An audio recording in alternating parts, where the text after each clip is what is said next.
মসজিদে নবমীতে নামাজ পড়ার সময় খয়ের বিবি কান্নায় ভেঙে পড়ল। তার দু চোখ বেয়ে অঝরে পানি ঝরছে।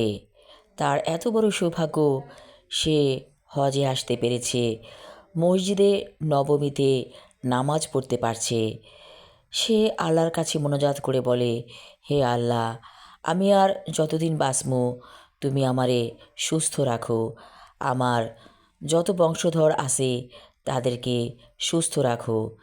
এইভাবে সে দোয়া পড়তে থাকে। তার পাশে বসেছিল আতরজান বিবি। সেও চোখের পানি ফেলে দিয়ে মোনাজাতে দোয়া করতে লাগলো সবার জন্য। নামাজ শেষে বের হলো তারা মসজিদে নবমী থেকে। তারপর খুঁজে খুঁজে বের করলো দলের লোকজনদেরকে। তাদের মাথায় সাদা ক্যাপ দেয়া হয়েছে। মোয়াল্লেম বলেছে, এইটাই হচ্ছে চিহ্ন, হারিয়ে যাবার ভয় নেই। সবাই মাথায় সাদা টুপির মতো একটা পাগড়ি পরে আছে, যেটা মহিলাদের জন্য বিশেষ করে বানানো হয়েছে। সবাই যখন একত্রিত হলো, তাদেরকে নিয়ে মোয়াল্লেম চলে এলো মদিনায় হোটেলে। তাদের সাথে এসেছে একটি দম্পতি, লিপি আর ওসমান। ওরা দুজনে একসাথেই হাঁটাচলা করছে। তাদেরকে দেখে মরিয়ম বিবি বলল, ও বউ, তুমি আমাদের দলে আসো, তোমার স্বামীরে দিয়া দাও পুরুষের দলে। লজ্জা পেল লিপি, বলল, ঠিক আছে, আমি আসছি আপনাদের সাথে। চলে এলো লিপি মহিলাদের দলের সাথে। ওরা যখন যার যার রুমে পৌঁছালো তখন অনেকটাই ক্লান্ত।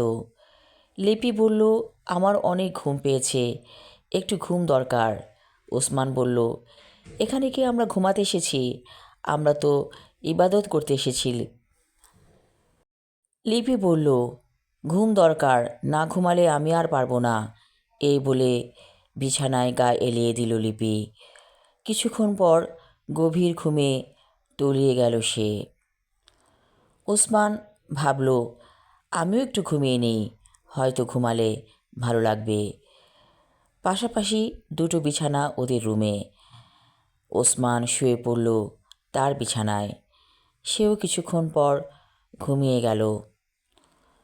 বেশ অনেকক্ষণ পর দরজায় কড়া নাড়ার শব্দ।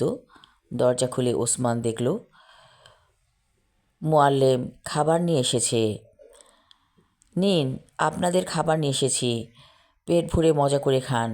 ওসমান হাসি মুখে দুটো প্যাকেট গ্রহণ করল।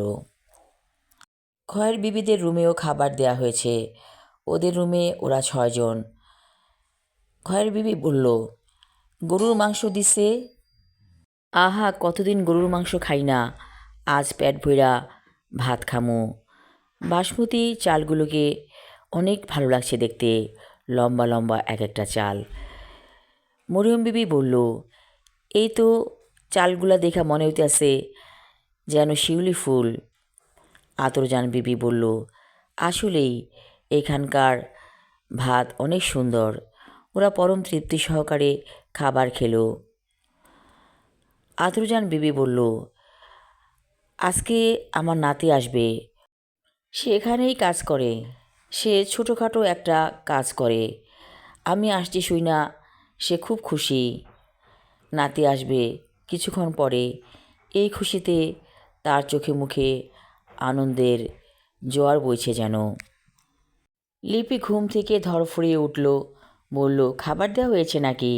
ওসমান বলল, হাত মুখ ধুয়ে এসো, চলো দুজনে মিলে খাবার খাই। ফ্লোরে পলিথিন বিছিয়ে খাবার খেতে লাগলো। পরম তৃপ্তি সহকারে ওসমান খাচ্ছে গরুর মাংস, তার প্রিয় খাবার। লিপি বলল, হাপুস হুপুস করে খেও না, আমরা এখানে হাপুস হুপুস করে খেতে আসিনি, ইবাদত করতে এসেছি। ওসমান হেসে বলল, খাবারটাও তো খেতে হবে, পেট যদি ভরা না থাকে তাহলে ইবাদত করব কেমন করে? লিপি বলল, তা ঠিক কথা বলেছ। খাবার পরে আবার একটু রেস্ট। লিপি বলল, আমি মসজিদে নবমীতে যেতে চাচ্ছি। ওসমান বলল, সবার সাথে যাই? লিপি বলল, না, আমি একা যাব। আরে একা যাবে মানে? তুমি তো হারিয়ে যাবে। তোমার তো হারানোর অভ্যাস আছে। লিপি বলল, আমি হারাবো না, ইনশাআল্লাহ। তারপর লিপি চলে গেল একা একাই মসজিদে নবমীতে। এই মসজিদটা যতই দেখে লিপি ততই অবাক হয়ে যায়। এত সুন্দর কারুকাজ কেমন করে তৈরি করেছে মানুষ। আসলে মানুষকে আল্লাহ তাআলা অনেক জ্ঞান বুদ্ধি দিয়েছে। সেই জ্ঞান বুদ্ধির জোরেই আজ মানুষ অনেক কিছু করতে পেরেছে। মনে মনে ভাবে লিপি, কিছু একটা করা দরকার। কিছু মানুষের জন্য কল্যাণ, মানুষের জন্য কল্যাণ করার মধ্যে অনেক তৃপ্তি। লিপি মনে মনে ভাবল, একটা স্কুল দেবে যেখানে বিনা বেতনে শিশুরা লেখাপড়া করবে। এই ভেবে লিপির মনে একটা পরম তৃপ্তি কাজ করছে। সে মনে মনে বলল, হে আল্লাহ, আমি ঢাকায় যেয়ে এই কাজটা শুরু করতে চাই, তুমি আমাকে সাহায্য করো। আমি আমার লেখা ছোট গল্প কাফেলা পর্ব 2 পড়লাম। পরবর্তী অংশ থাকবে আগামী পর্বে। ধন্যবাদ।